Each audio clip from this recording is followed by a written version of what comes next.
we set up our practices around a weekly planner. And so I'll show you guys what the template looks like after this, but it's really about getting our big rocks in place. It helps us make sure that we cover all the different phases of the game that we want to have covered. It's also really, really useful to fill this out, on your way home from a tournament or on a bus ride home after a weekend that you just got done playing. I've even seen some coaches keep this with them as they play, and they just make notes on what they want to work on the next week of practice. We don't go into any detail in terms of what drills necessarily we're going to do. We're just talking about these are the things that we want to get accomplished. And so here is what our weekly planner looks like. We have 3 columns because we typically have 3 practices throughout the week. We talk about notes at the top. We number every single practice throughout the year. So like tonight when our team has practice, we are on practice number 58. So we number all of our practices so that when we go back and evaluate things, we can start to look at when we worked on different things by numbering those practices. It makes things really, really simple. We put different focuses on there. Our setters kind of have their own category. They do a lot of training outside of our practices. So again, setters are the lifeblood of the team. And so I think it's important to keep those notes separately. But this helps us organize our daily practice activities. So our daily practice plans, again, we have a template that we work off of every week. And I think using that weekly planner, it's going to help us make sure that we're covering everything that we're supposed to that week. It includes some element of fundamental development. It includes elements of small group activities, and we'll talk about what these are here in a little bit.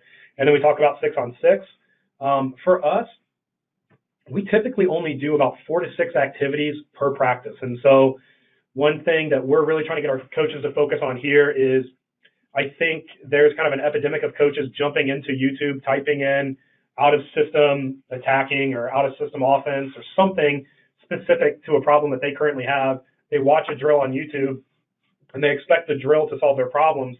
And the reality is the stuff that solves the problem is the feedback that you're giving to your athletes. So you can run the same drill that you've ran all season that works on out of system attacking. It's the feedback that we have to improve on. So we really only run about 4 to 6 activities per practice. What changes is we focus on maybe different things to learn about. Maybe we focus on the set location out of system. Maybe we focus on hitting a different shot, but we don't want to create 10 drills in practice or 10 activities just to try and solve 10 problems. We want to focus on giving good feedback to our athletes. So this is our daily practice plan. Thing on the left, individual routines. In that section, we cover some fundamentals, and then we kind of jump into a few more details and sequences that we'll talk about here. Talking about putting these elements in and what to focus on. So we talked about our 6 fundamentals a little bit earlier. This is something that gets done during our foundations program, but I think the fundamentals constantly get overlooked. We know it's important, and at the very beginning of our training philosophy, we talked about creating intelligent volleyball players, and I think one person who said it really well was Bob Knight, his former Indiana basketball coach, and he says, coaches don't give players things to use, such as offensive plays to score points. That doesn't happen. People make plays. We must teach them to play the game. People either score or they don't. People either prevent the other team from scoring or they don't. You teach your players how to play the game. So it's the fundamentals that we get beat by when we lose. It's not necessarily these systems that we run or don't run. It's the failed execution of fundamentals. And so I think we can't ever lose sight of fundamentals. So fundamental training is always a part of our training throughout the entire year. During our early season, we start to get into like our systems. So we talk about what kind of defense we're going to play. We talk about, what our offensive principles are going to be. What are our goals of the offense? What do we call our sets?